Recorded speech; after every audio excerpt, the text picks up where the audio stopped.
আজকে সানডেতে আমি আরেকটা নতুন ভিডিও নিয়ে তোমাদের সামনে হাজির হয়ে গেলাম। তো দেখো এখন কিন্তু দুপুরবেলা, রাত হয়নি, তবে আমি এখন দুপুরের বেলায় মানে এই 3টে বাজে, হয়তো 3টে সাড়ে 3টে বাজে।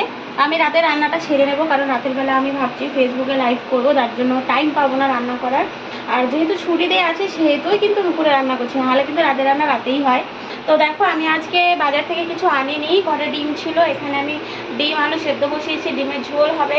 আর এখানে আমি রান্না করব হচ্ছে এই যে এটা হচ্ছে আমরা মানে শিলিগুড়ির ভাষাতে এটাকে বলে ধুন্দুল, কিন্তু কলকাতায় আসার পরে এটার নাম আমি শুনেছি নেনুয়া।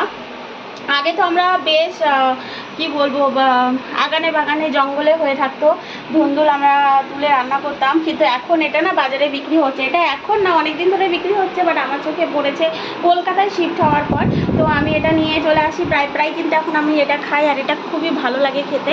তো যাই হোক, এটা এখন রান্না করব, তো রান্নাবান্না সারি, তারপরে হচ্ছে রাতের বেলা লাইভ করব।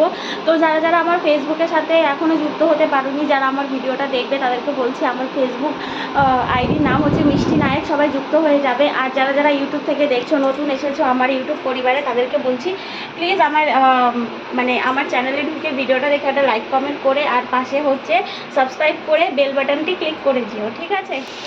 তো এখানে বন্ধুরা দেখো আমার কিন্তু এই যে ধুন্দুল বা নেনুয়া তোমরা যেটাই বলো সেটা কিন্তু আমার ওখানে হয়ে গেছে। এবার দেখো ভাতের ফ্যানটাও কিন্তু উঠলে গেছে, একটু আঁচটা কমিয়ে দিচ্ছি। আর এটা দেখো আমার হয়ে গেছে, এটা একদম শুকনো শুকনো করে নামিয়ে দেবো। এরপর আমি ডিম রান্না করব। আজ রাতের মেনু, সানডেতে জানি চিকেনও হয়, বাট আমরা এখন ভাবছি সানডেতে চিকেনটা অ্যাভয়েড করব, কারণ সামনেই শ্রাবণ মাস আসছে, সোমবার করে তো নিরামিষ চলবে ঘরে। তো সোমবারে যদি কোনো ননভেজ বেঁচে যায় না, তাহলে রবিবারে যদি কোনো ননভেজ বেঁচে যায়, সেটা সোমবারে না আমাদের খেতেই হয়, কারণ আমরা তো ঘরে বাইরে দুজন থাকি আর খাবার মতন কেউ নেই। তার জন্য দেখছি যতটা পারছি ভেজ খাওয়ার চেষ্টা করছি। ভেজ বলতে ওই ডিম হবে, কিন্তু ডিমটা একটা লিমিটেড টাইমের জন্য শেষ করে ফেলতে পারবো খেয়ে। তো এখানে ডিম ভাজা চলছে, ডিম ভাজা করে তারপরে আলু দিয়ে ডিমের ঝোল হবে। এপাশে দেখো ভাতটা অলমোস্ট হোক।